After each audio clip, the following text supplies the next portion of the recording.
He's finally been selected for Donald Trump's hush money criminal trial happening in New York. It's been a tough week for Donald and the legal system. Both sides went bananas. That is a legal term.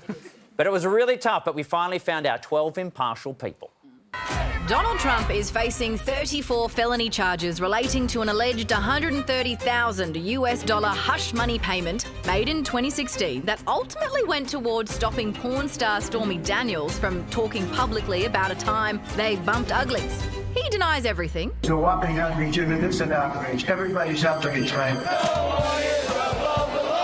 Starting on Monday, the trial that could see the former president do jail time began by whittling a pool of 96 jurors down to just 12. You read potential jurors' body language, you listen to the words that come out of their mouth. What do they do? What bands do they like? What do they do for their birthday? Where'd they go on vacation? And you have someone behind them Googling their name.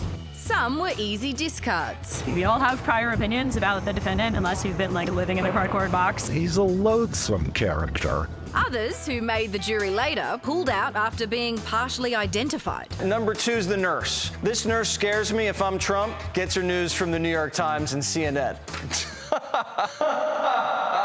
But as of last night, it's done.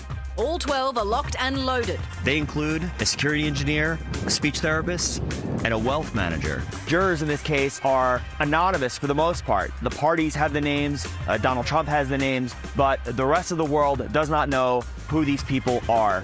Despite a gag order, Trump's been very vocal, moaning about the courtroom's main players. You got a DA that's out of control. You have a judge that's highly conflicted. And he's also moaning about the courtroom's AC settings. And I'm sitting here for days now, from morning till night, in that freezing room. Freezing. Everybody was freezing in there. And it's a shame. The trial is expected to last 6 to 8 weeks. Grab your popcorn. The whole world is watching this hoax. America first! America first! At least those two people, anyway. Former BBC correspondent Nick Bryant is here. I hope the AC's okay for him. He loves US politics, and we love talking to him about it. He loves it so much, he would marry it if he could. Now, this is a tricky one, Nick. How do they find jury members? Because you put all your prejudices aside. I don't know that anyone can even do that with Donald Trump.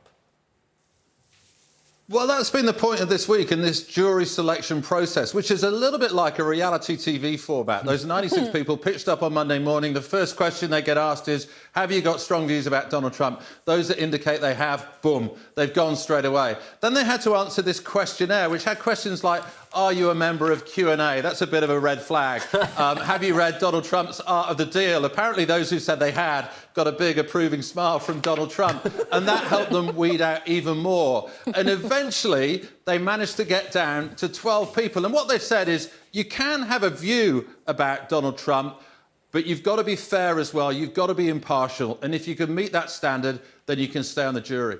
Nick, let's focus in on those 12, though, because are these people in the jury just going to have their lives completely upturned forever?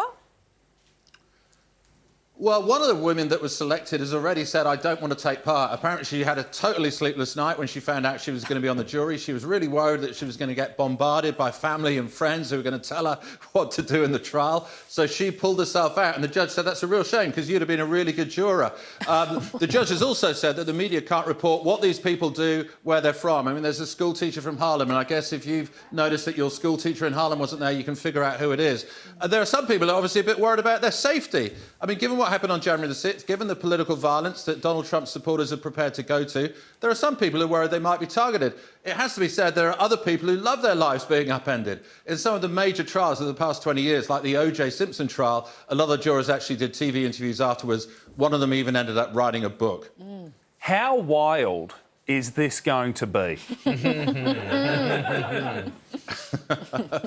Well, it was so wild on Monday that Donald Trump actually fell asleep, which is just extraordinary.